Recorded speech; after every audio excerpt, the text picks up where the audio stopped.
कल जानकी जयंती थी।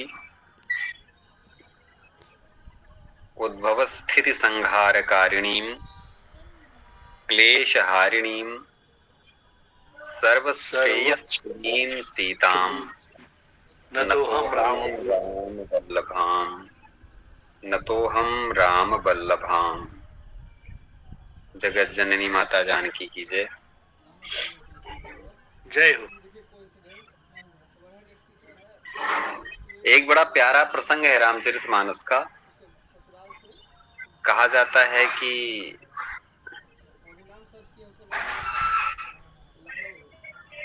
रामचरितमानस में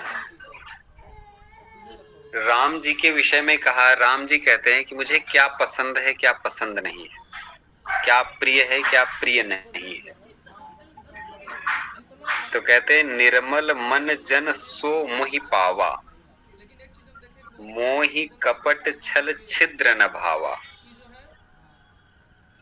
क्या कहते हैं? निर्मल मन जन सो मोहि पावा। जिनका मन निर्मल है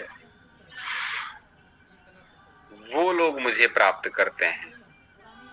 तो राम जी को पसंद क्या नहीं है? कहते मोहि, मुझे कपट नहीं पसंद है, छल नहीं पसंद है, छद्म नहीं पसंद है।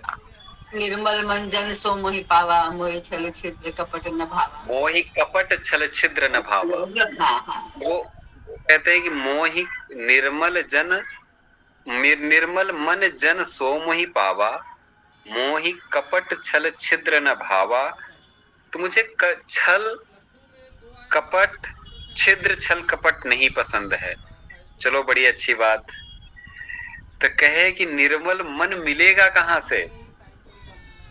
तो रामचरितमानस में उत्तर मिलता है, जनक सुता जग जननी जानकी, अतिशय प्रिय करुणा निधान की, ताके जुग पद कमल मनाऊं। क्या होगा तो के जासु कृपा निर्मल मति पाऊं। जनक सुता जग जननी जानकी, अतिशय प्रिय करुणा निधान की, ताके जुगपद कमल मनाऊं। जासु कृपा निर्मल मति पाऊं। जनक सुता जग जननी जानकी, जगत जननी माता जानकी जी के चरण कमलों को जो मनाता है, उनका जो ध्यान करता है, ताके जुगपद कमल मनाऊं। जगत जननी माता जानकी का जो स्मरण कर ले तो होगा क्या? तासु कृपा निर्मल मति पाऊं। उसकी कृपा से निर्मल मति मिल जाएगी। ओ भाई, जब निर्मल मति मिल जाएगी तो क्या होगा? तो जब निर्मल मति मिल जाएगी तो राम जी ने संकल्प ले रखा है। क्या संकल्प लिया है? निर्मल मन जन सो मोहि पावा, मोहि कपट छल छिद्र न भावा। जिनका मन निर्मल है बहुत सुंदर, बहुत सुंदर। वो मुझे प्राप्त कर सकते हैं। तो राम जी को पसंद क्या नहीं? मोहि कपट छल छिद्र न भावा। इसलिए सब लोग प्रेम से जनक सुता जग जननी जानकी, अतिशय प्रिय करुणा निधान की, ताके जुगपद कमल मनाऊं। जासु कृपा निर्मल मति पाऊं। जनक सुता, ये जनक सुता जगत की जननी कौन है? माता जानकी है। इनके चरण कमलों को मनाने से, स्मरण करने से सारे के सारे मल समाप्त हो जाते हैं, निर्मल मन हो जाता है।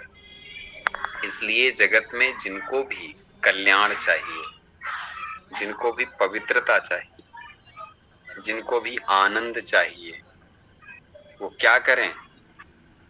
जगत जननी माता जानकी के चरण कमलों का स्मरण करें, चिंतन करें।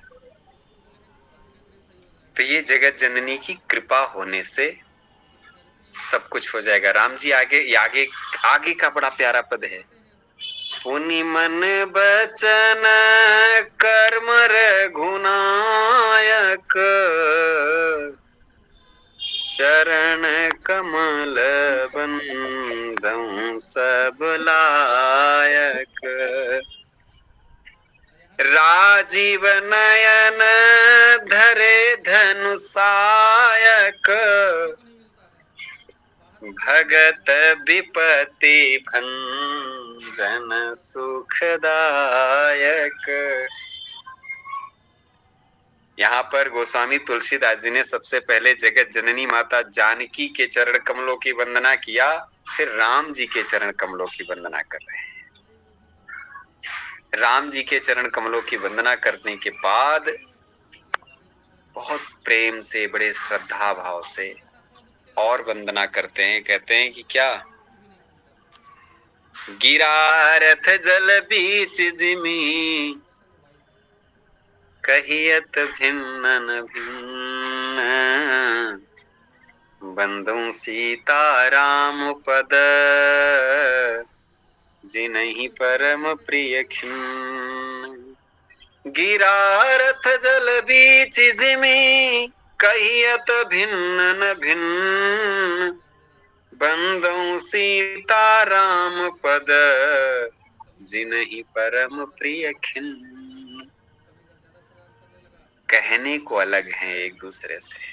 गिरा अर्थ, जैसे वाणी और अर्थ अलग नहीं होते हैं, एक होते हैं। जल बीच जिमी, जो वाणी और उसके अर्थ, जल और जल की लहर कहने में अलग अलग हैं भाई साहब, लेकिन हकीकत में क्या है? वास्तव में वो अभिन्न है, अलग नहीं है, एक है। तुलसीदास जी कहते, उन श्री सीताराम जी के चरण कमलों की वंदना करता हूँ, वंदऊ सीता राम पद। क्या? तो क्यों बंदऊ? जिनहि परम प्रिय खिन्न। दुनिया के जितने दुखियारे हैं, सारे दुखियारे उनको प्रिय हैं। दीन दुखीन मलीन सकल जग, राम ही केवल प्यारा। दुनिया का जितना दुखी प्राणी है, जितना पीड़ित प्राणी है, जितना दलित प्राणी है, जितना शोषित प्राणी है, जितना वंचित प्राणी है, वो राम को प्रिय है, राम उसको प्रिय हैं। इसलिए कहते, गिरा रथ जल बीच जिमी, कहियत भिन्न भिन्न, बंदौ सीता राम पद, जिनहि परम प्रिय खिन्न। संतों ने गाया है ना कि सीताराम सीताराम सीताराम कहिए, जाई बेधि राखे राम। इसमें एक बड़ी प्यारी पंक्ति आती, कौन सी? बड़ी लाजवाब पंक्ति है।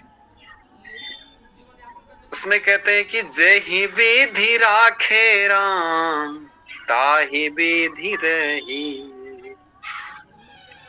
मुख में हो राम नाम, राम सेवा हाथ में, तू अकेला नाही प्यारे, राम तेरे साथ में। जिन्होंने जिंदगी में मान लिया कि मैं अकेला नहीं हूं, राम मेरे साथ में हैं, मान लिया और जान लिया, वो जीवन में कभी भी अकेले नहीं रहते हैं। वास्तव में राम उनके साथ हमेशा रहता है। बहुत प्यारा ये भजन है। मुझे लगता है जितनी बार इसको सुनता हूं मैं, वेदांत के सार को निचोड़ के रख दिया गया, भक्ति के भाव को निचोड़ के रख दिया गया है। विधि का मुझे भी ये भजन बहुत पसंद है। विधि का विधान जान, हानि लाभ सहिए, जाहि विधि राखे राम, ताहि विधि रहिए। जो होना है वो होगा, यत् प्राप्तम तत्पर्याप्तम का सिद्धांत कितना अद्भुत है। और बड़ी प्यारी बात कहते, किया अभिमान तो फिर मान नहीं पाएगा, होगा प्यार वही जो श्री राम जी को भाएगा। फल आशा त्याग शुभ कर्म करते रहिए, जाहि विधि राखे राम, ताहि विधि रहिए। बड़ा प्यारा है। इतना ही कहना है आज जानकी जयंती के अवसर पे, ये सीता राम केवल नाम नहीं है, सीता राम महामंत्र है।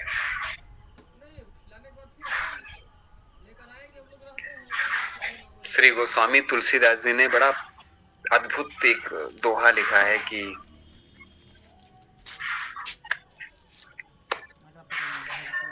राम नाम मणिदीप धरु, जीह दे हरि द्वार,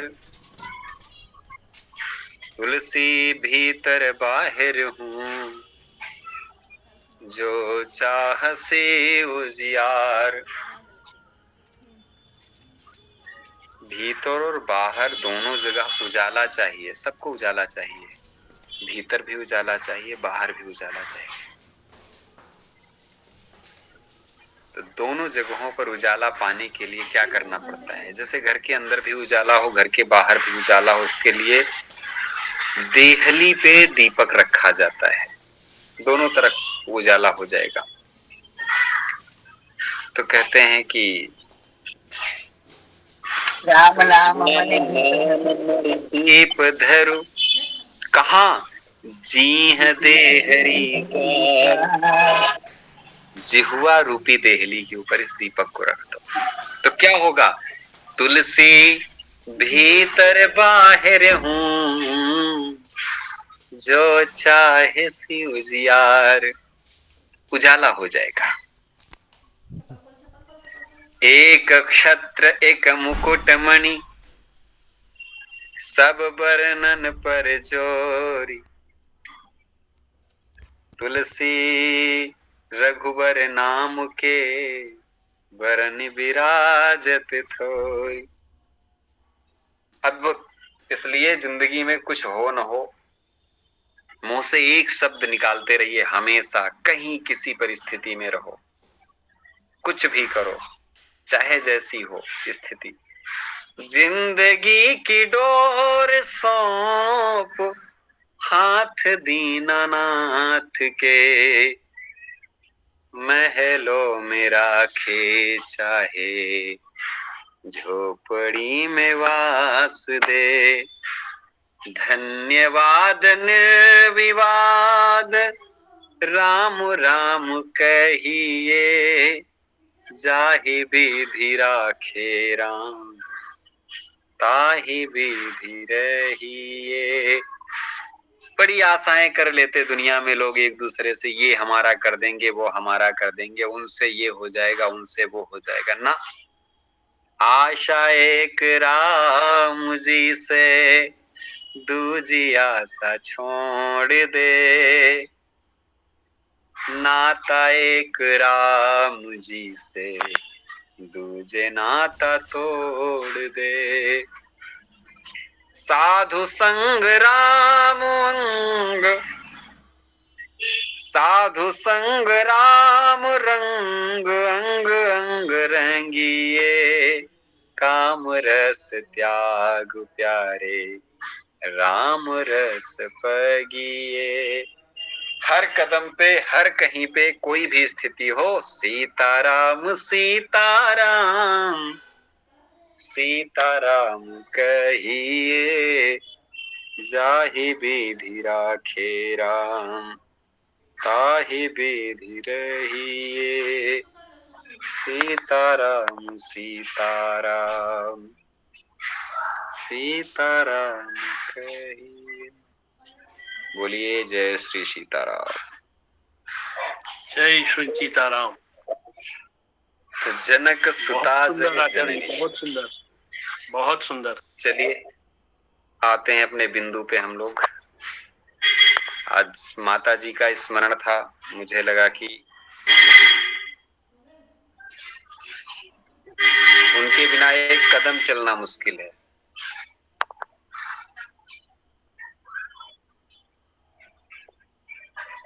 निकालिए आप लोग तो जब देखेंगे उसमें पीडीएफ में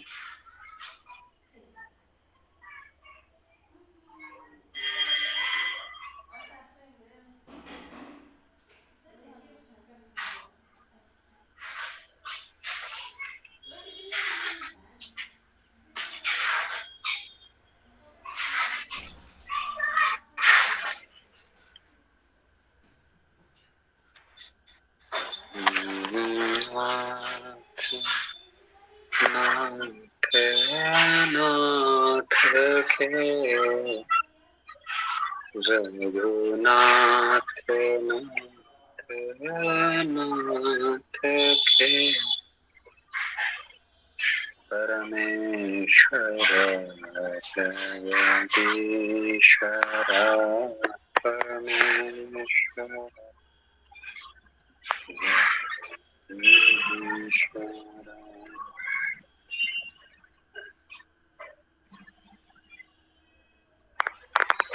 कल हम लोगों ने क्या क्या पढ़ा?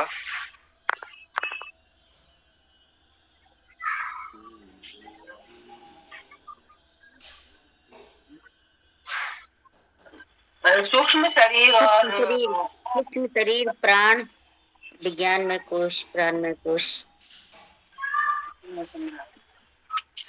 समष्टि और व्यष्टि की दृष्टि से हम लोगों ने सूक्ष्म शरीर का विभाजन किया, समष्टि शरीर और हिरण्य व्यष्टि गर्भ आपने शरीर। कल बहुत अच्छा बताया। तो समष्टि हिरण्य गर्भ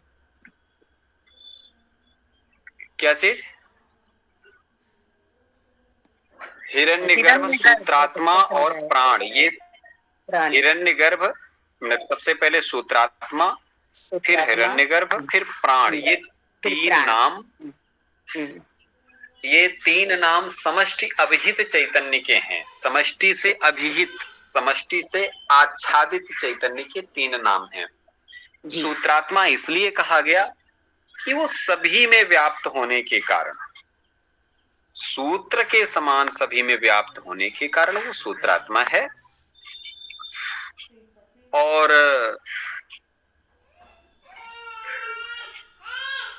सूत्रात्मा, फिर हिरण्यगर्भ। हिरण्यगर्भ के बारे में मैंने विस्तार से बताया।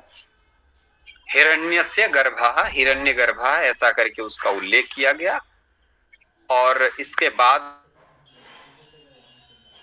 में तीसरा आता है प्राण। तो उसमें दो शक्तियां मानी गई थी। प्राण में कितनी शक्ति मानी गई? दो। कौन कौन सी दो शक्ति? इच्छा और ज्ञान। क्रिया, उस इच्छा और ज्ञान संपन्न उसको माना गया है। इच्छा संपन्न और ज्ञान संपन्न, दो दो शक्ति संपन्नता उसमें पाई जाती है प्राण में। नहीं, तो इच्छा इस और क्रिया तरीके से शक्ति, सॉरी, इच्छा और क्रिया शक्ति। इच्छा और क्रिया, सॉरी। मैं भी उसी प्रवाह में बोल रहा हूं ना। जी। हे कृष्ण।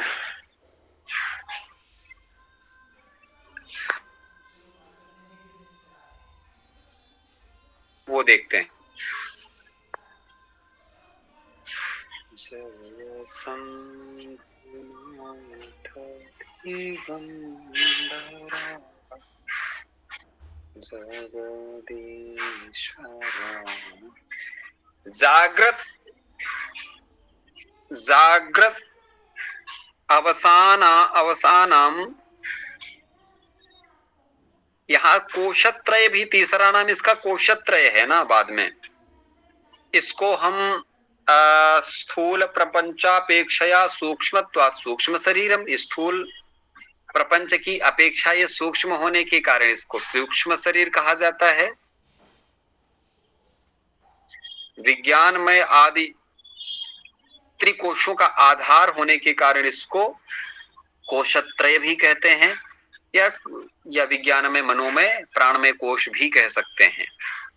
ये इसको बोल सकते हैं। स्थूल प्रपंच लय स्थानम, स्थूल ये भाई सूक्ष्म है। अच्छा, स्थूल प्रपंच लय स्थान क्यों कहा गया इसको?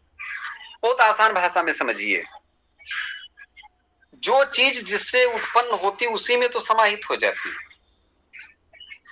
सोचिए, अगर घड़ा मिट्टी से बना है तो ये घड़ा जब फूटेगा तो किस में जाएगा? मिट्टी में जाएगा।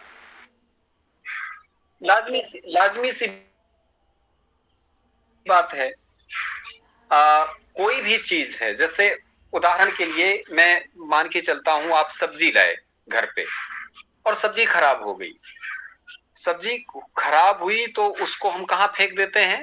कूड़े में। कूड़ा कहाँ जाएगा? मिट्टी में। कूड़ा में, वो मिट्टी में जाते ही कूड़ा, वो सब्जी मिट्टी बन जाती है। अच्छा, ये सब्जी उत्पन्न कहाँ हुई थी? मिट्टी में। मिट्टी से उत्पन्न हुई और मिट्टी में ही समाहित हो गई। ये नियम है, सृष्टि की प्रक्रिया है। इसी तरीके से हूबहू जितने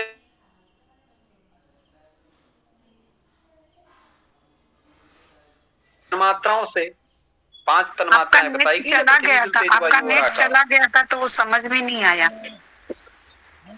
मिट्टी में समाहित होने के बाद आपकी आवाज नहीं आई। अभी भी नेट नहीं है।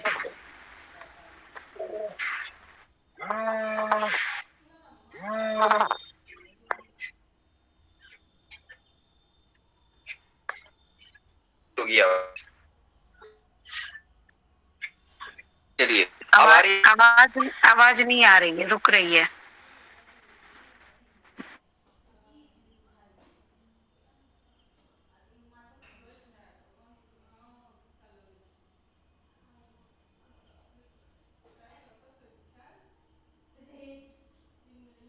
बात है। अब आगे समझो। तो 5 तन्मात्राएं हैं। 5 तन्मात्राओं को हमने बहुत सूक्ष्म माना है। अत्यंत सूक्ष्म 5 तन्मात्राओं को कहा जाता है। आकाश, वायु, अग्नि, जल, पृथ्वी। इनसे उत्पन्न हो रहे हैं चीजें स्थूल शरीर पर उत्पन्न, इनसे स्थूल चीजें उत्पन्न होती हैं। तो ये स्थूल चीजें जो उत्पन्न होती है वो किस में समाहित हो जाती है? सूक्ष्म में ही समाहित हो जाती है। ये स्थूल चीजें सूक्ष्म में समाहित होती है। जहां से उत्पन्न हो रही वहीं पे समाहित हो जाएंगी। आकाश से क्या उत्पन्न हो रहा था? वायु। वायु कहाँ समाहित होगी? आकाश में। अग्नि कहाँ समाहित होगी? वायु में। वायु में। अग्नि कहाँ समाहित होगी? वायु में। जल कहाँ समाहित होगा? अग्नि में। पृथ्वी कहाँ समाहित होगी? जल में। तो ये सारा का सारा सिस्टम वैसे क्या बोलते हैं इसको, पीछे रिवर्स जाता है ये। तो ये जो स्थूल शरीर है ना हमारा, हम सबका, वो स्थूल शरीर जाएगा कहाँ? इसका लय कहाँ होता है? समापन कहाँ होता है? सूक्ष्म शरीर में होता है भाई साहब, सूक्ष्म। इसीलिए स्थूल शरीर का लय स्थान भी इसको कहते हैं। किसको? ये चैतन्य को, समष्टि अविहित चैतन्य को। ठीक है, आगे चलो, बढ़ते हैं। एतौ, यहां से शुरू करना है हमको। एतौ सूत्रात्म तेजसौ तदानीम मनोवृत्तिभिः सूक्ष्म विषयाननुभवतः प्रविविक्त भुक्तैजस इत्यादि श्रुतेः। एतौ सूत्रात्म तैजसौ तदानीम मनोवृत्तिभिः सूक्ष्म विषयाननुभवतः प्रविविक्त भुजैक्तजसम् इत्यादि श्रुतेः। अत्रापि समष्टि व्यष्ट्योस्त दुपहित सूत्रात्म तैजसयोर वन वृक्षवत तदवच्छिन्न आकाशवच्च जलाशय जलवत् तद्गत प्रतिबिंबाकाशवच्चाभेदः एवं सूक्ष्म शरीरोत्पत्ति। भैया कौन शरीर कैसे उत्पन्न होत उसको यहां बता रहे हैं। इस तरीके से सूक्ष्म शरीर की व्यष्टि से उपहित, अभी हम ऊपर पढ़ रहे थे समष्टि से उपहित, अब व्यष्टि से उपहित, इसी तरीके से सूक्ष्म शरीर की व्यष्टि से उपहित चैतन्य तेजोमय अंतःकरण की उपाधि से युक्त होता है, अतः तेजस कहा जाता है। अतः इसको क्या कहा जाता है? तेजस कहा जाता है। फिर से रिपीट कर दे रहा हूं, एतो सूत्रात्म तेजसो, एतो कौन? एतो सूत्रात्म तेजसो, एतो सूत्रात्म तेजसो तदानीम, कब? उस समय, तदानीम माने स्वप्न काले, स्वप्न काल में, सूक्ष्माभिः कल्प्याभिः मनोवृत्तिभिः, माने मनोवृत्तिभिः सूक्ष्म विषयाननुभवतः प्रविविक्त भुजै भुक्तैजस इत्यादि श्रुतेः। कहते हैं कि इस तरीके से सूक्ष्म शरीर की, किसकी? सूक्ष्म शरीर की व्यष्टि से उपहित चैतन्य तेजोमय अंतःकरण की उपाधि से युक्त होता है, इसलिए तेजस कहा जाता है।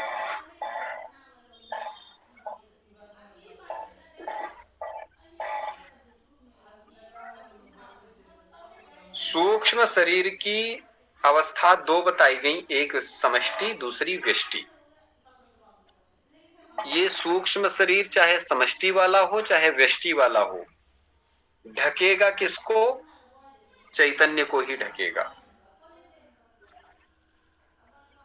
तो यहां पर जो व्यष्टि वाला शरीर है या सूक्ष्म व्यष्टि सूक्ष्म शरीर है, हम जीवात्माओं का जो सूक्ष्म शरीर है वो व्यष्टि से उपहित,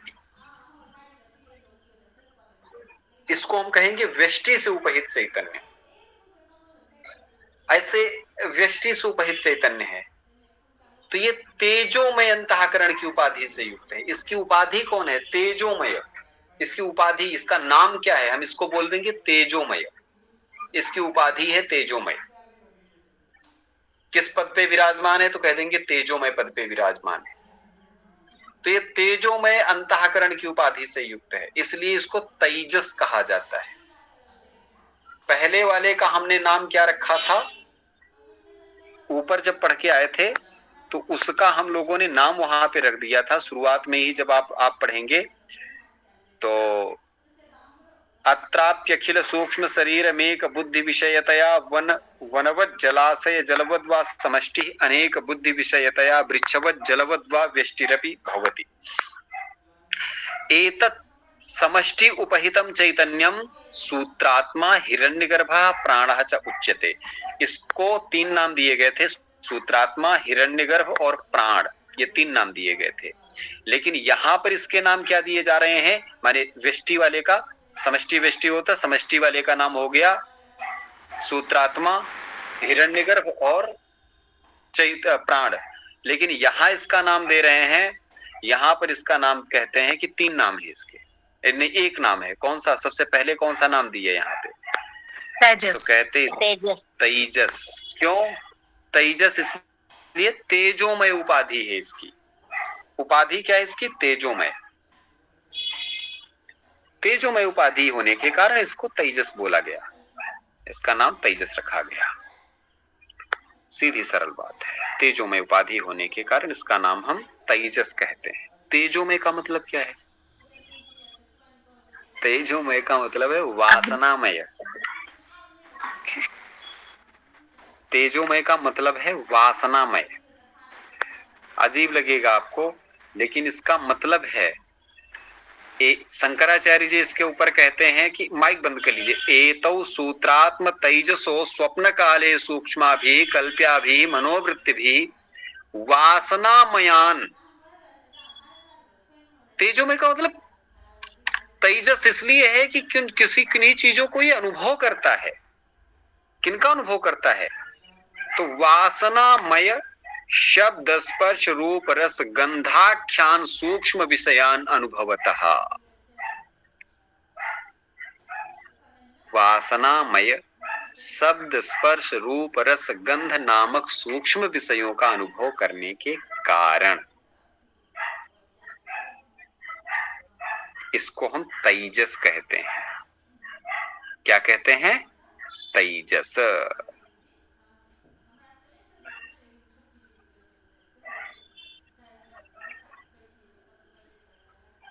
तो अब इस तेजस की आगे और जानते हैं, इस आगे और इसको हम डिटेल में जान लेंगे। अब आगे कहते हैं कि अत्रापि समष्टि व्यष्ट्योः तदुपहित सूत्रात्म तेजसयोः वन वृक्षवत् तदवच्छिन्नाकाशवच्च जलाशय जलवत् तद्गत प्रतिबिंबाकाशवच्चा भेदः। देखो यहाँ दो नाम रख दिए तुरंत। यहाँ अत्रापि, यह अत्रापि, अत्रापि माने समष्टि रूपस्य विज्ञानमयादि कोशत्रयस्य तदवच्छिन्न सूत्रात्मनश्च एवं व्यष्टि रूपस्य विज्ञानमयादि कोशत्रयस्य तदवच्छिन्न तैजसस्य चैतन्यस्य वनवृक्षयोः तदवच्छिन्नाकाशयोरिव अथवा जलाशय जलयोः तद्गत प्रतिबिंबाकाशयोरिव वा अभेदः एवं अपंचीकृत भूतेभ्यः सूक्ष्म शरीरोत्पत्ति क्रमः वर्णितः। कहते भैया महाराज समझो इस बात को। यहां पर अत्रापि, कहां? अत्रापि माने यहां पर, कहां पर? कई बार सवाल पूछा जाता ना, कहां पर? कहे ये विज्ञान में, मनोमय, प्राण में, इन कोशत्रय का, समष्टि रूप कोशत्रय का, तदवच्छिन्न सूत्रात्मनश्च,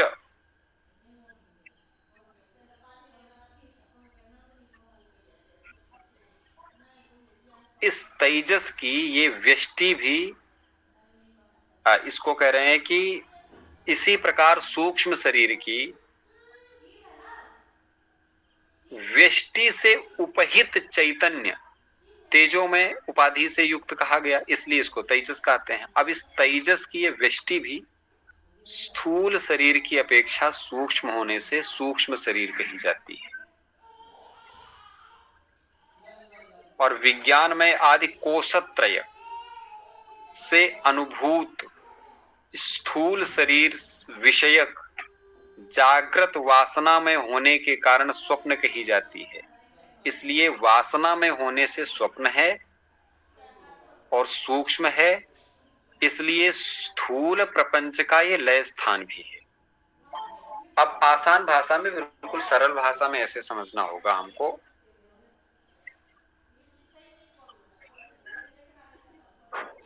एक ही वो है, आकाश है। उस एक ही आकाश ने पूरी दुनिया को ढक रखा है, पूरी दुनिया को ढक रखा है।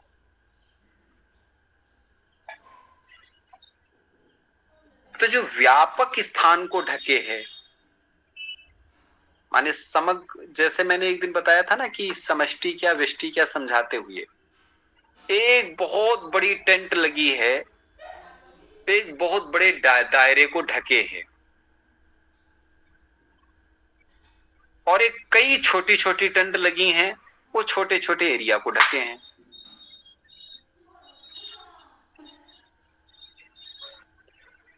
और उन सारी टेंट को मिला देने से उसका नाम हो जाता है टेंट सिटी। कुंभ गया था कोई? कुंभ मैं गई थी।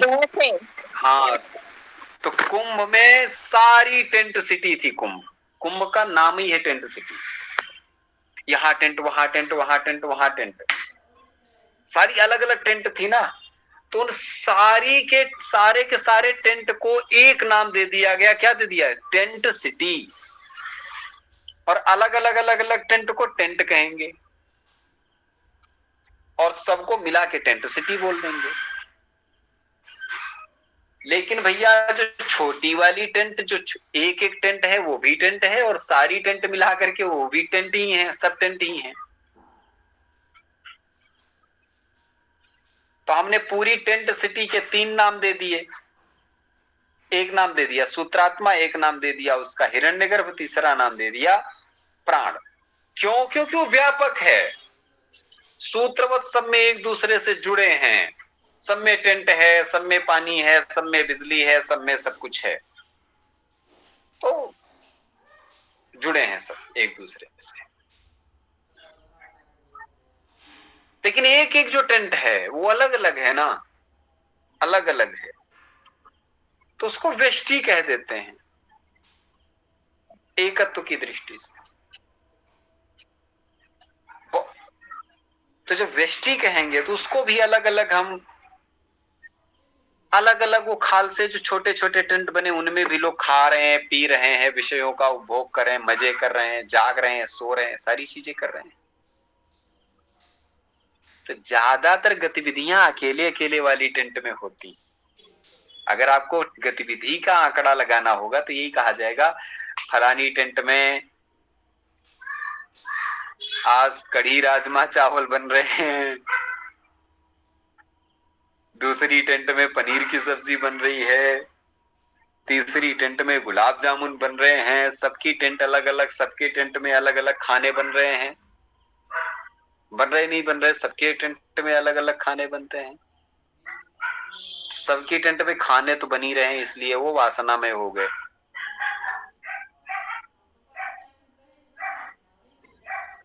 वासना में है मतलब स्वप्न है वो,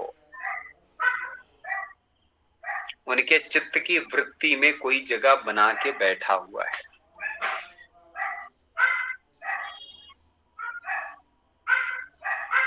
और स्वप्न है तो वो सूक्ष्म होगा।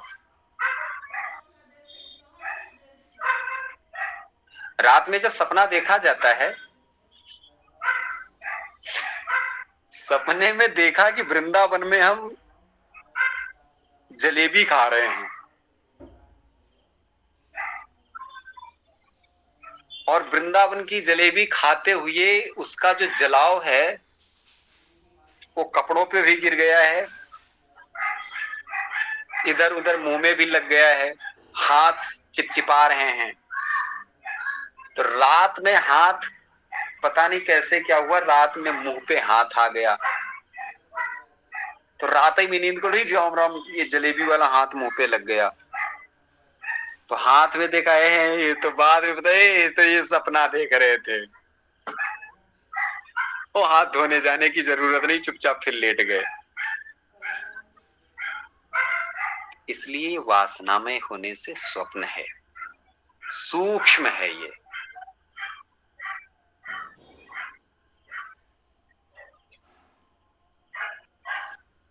अगर सूक्ष्म है तो स्थूल प्रपंच का ये लय स्थान भी है। सूक्ष्म जो होता है उसी में स्थूल जगत विलीन होता है।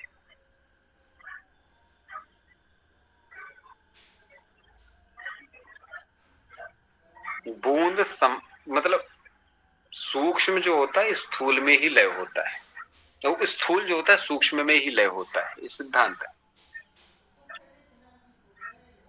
आगे बात समझ में? ये तो क्लियर हो गया? नहीं समझ में आया आचार्य जी पूरा। अरे फिर से आगे आगे और क्लियर हो जाएगा। चलिए। हाँ थोड़ा सा क्या।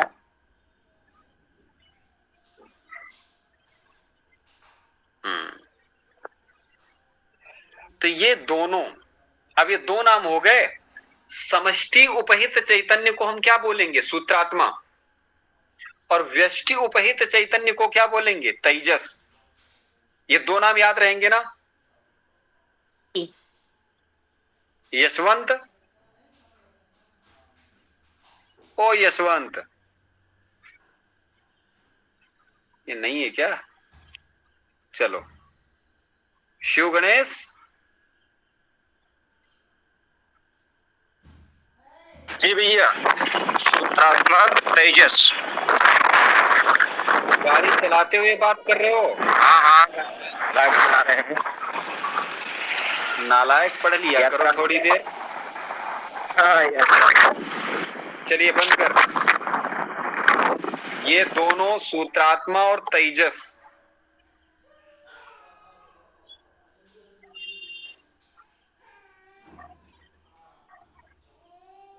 ये अलग अलग तो है नहीं, एक ही हैं। वन और वृक्ष अलग अलग हैं कि एक हैं? बताओ।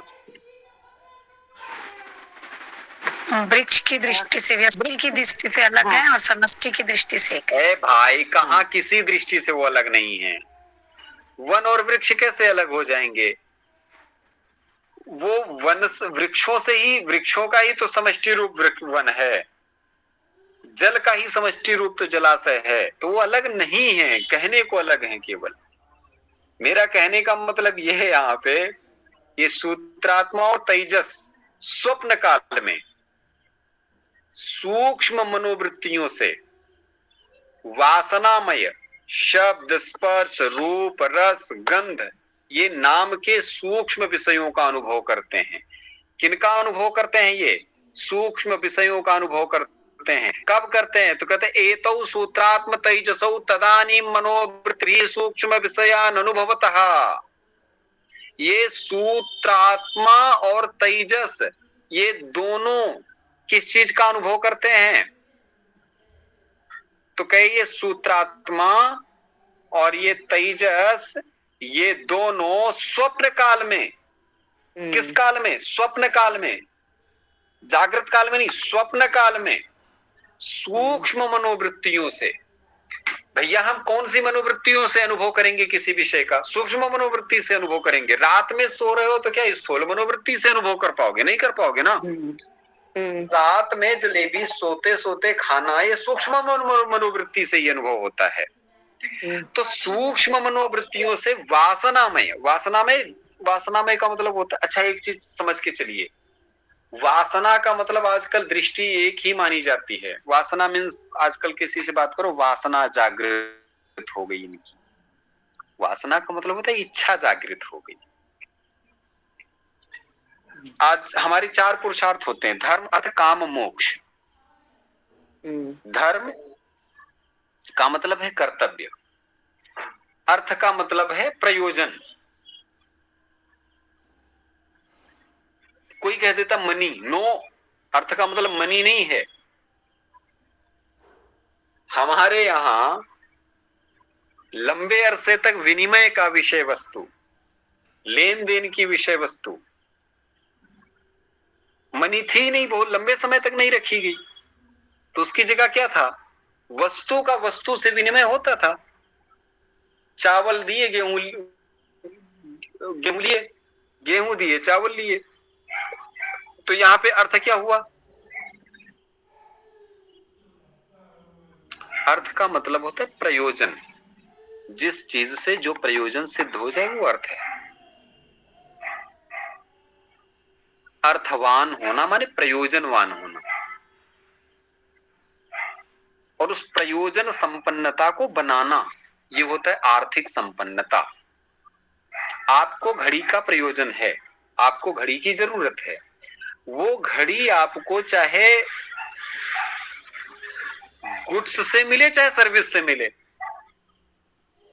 कोई चीज दे करके मिले या कोई सेवा दे करके मिले। आईटी सेक्टर का कोई लड़का लैपटॉप पे बैठ करके 10 घंटा काम करे और उसके बदले में उसको एक टाइटन की बहुत बढ़िया अच्छी सी घड़ी मिल जाए, तो क्या उसका ये परिश्रम अर्थ नहीं माना जाएगा? माना जाएगा। वो घड़ी उसका अर्थ है, प्रयोजन सिद्धि होगी, हुई वहां पे, प्राप्त हुआ उसको कुछ न कुछ। तो अर्थ का मतलब केवल मनी नहीं होता है, अर्थ का मतलब एक व्यापक दृष्टिकोण है, यहाँ पे समझना पड़ेगा। व्यापक दृष्टिकोण से समझिए, जिस प्रयोजन के लिए जो कार्य किया जा रहा हो वो प्रयोजन की सिद्धि होना अर्थ है। मजदूर अगर काम कर रहा है मजदूरी के लिए, मजदूरी में उसको गेहूं मिले, चावल मिले, धान मिले, हीरा मिले, सोना मिले, जवाहरात मिले, पैसा मिले, कुछ भी मिले, वो उसकी प्रयोजन सिद्धि वस्तु है। प्रयोजन सिद्धिवान अर्थ।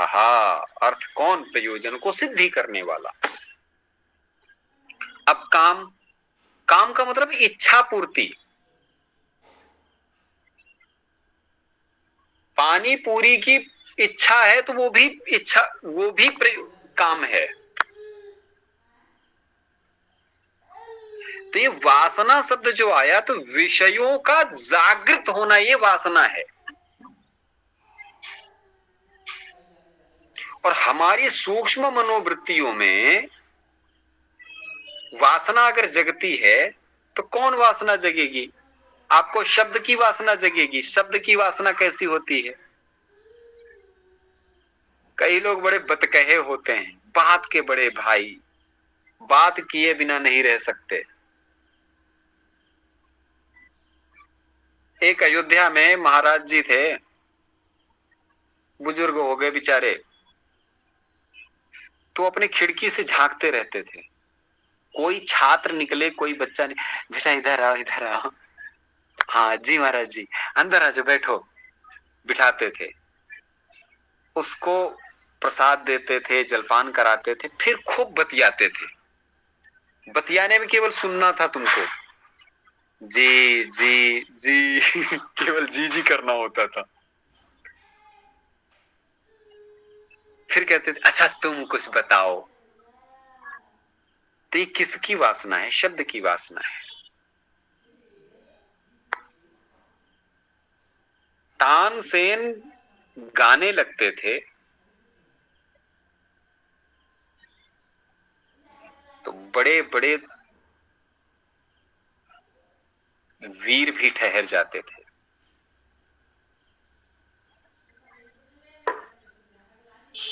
एक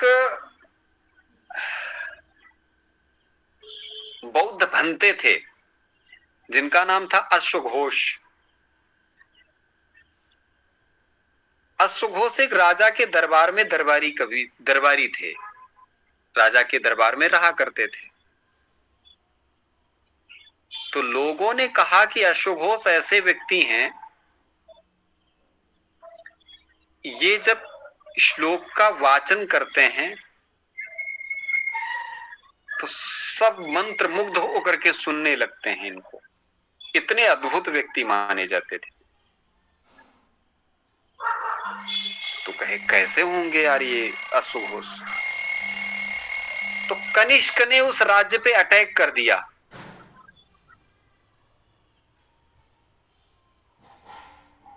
किसने? कनिष्क ने। कनिष्क ने जब अटैक किया तो अटैक करके पहुंचा, उसने कहा मुझे कुछ नहीं चाहिए, तुम्हारी धन दौलत लूटने नहीं आया हूं राजा साहब। तो कहे क्या चाहिए? तो फिर कहे उस बौद्ध भंते को बुलाओ जिसको लोग सुन करके पागल हो जाते, उन्मत्त हो जाते हैं। तो उनको खड़ा किया गया, अस्तबल में ले जाया गया। अस्तबल, अस्तबल माने जहां घोड़े बंधे थे। भाई साहब वहां बोलना शुरू किया, श्लोकों का वाचन शुरू किया तो घोड़ों ने चारा खाना बंद कर दिया। मंत्र मुग्ध।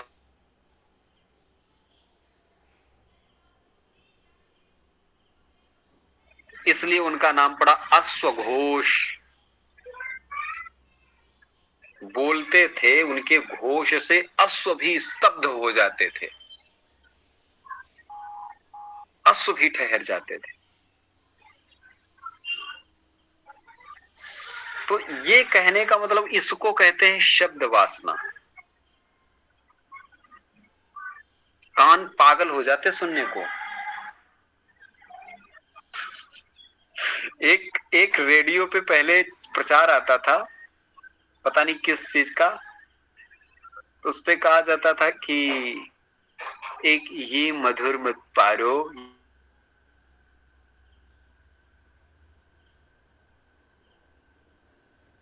था कि ये मधुर मधुर ध्वनि आकाशवाणी से आ रही है।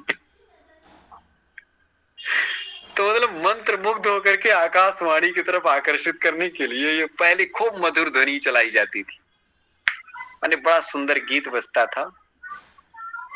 तो आज भी कुछ गीत ऐसे बजने लग जाते हैं, लोग ठहर से जाते हैं, उनको सुनने के लिए उन्मत्त हो जाएंगे, पागल से हो जाएंगे।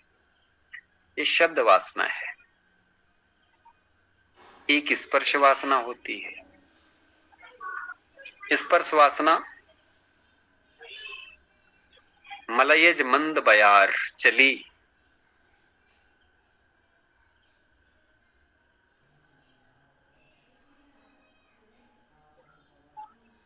रूप वासना होती है। एक बार देख लिया तो बार बार देखने का मन करता है, मुड़ मुड़ के देखने का मन करता है। कई बार कई बुलेट स्कूटियों के चक्कर काटते काटते अपना पेट्रोल जला देते हैं। बुलेट स्कूटी दौड़ रही है, बुलेट भी पीछे पीछे दौड़ रही है, तो क्या देखने जा रहे हैं?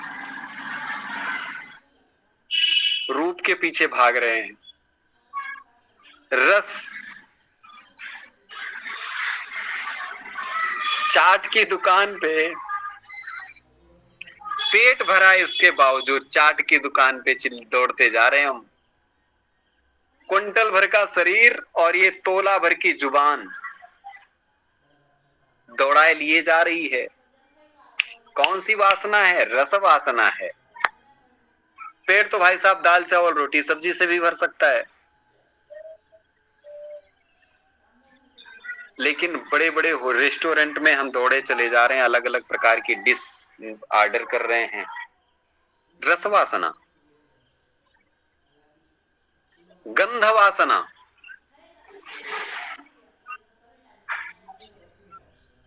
सुगंध के पीछे हम दौड़े चले जाते हैं। तो ये शब्द स्पर्श रूप रस गंध, ये नाम के सूक्ष्म विषयों का हम अनुभव करते हैं। किससे? सूक्ष्म मनोवृत्तियों से। कब? स्वप्न काल में। कौन? सूत्रात्मा और तेजस दोनों। जैसे ऐसे अनुभव करते हैं। ठीक है, इतना। चलिए आगे हम कल देखेंगे।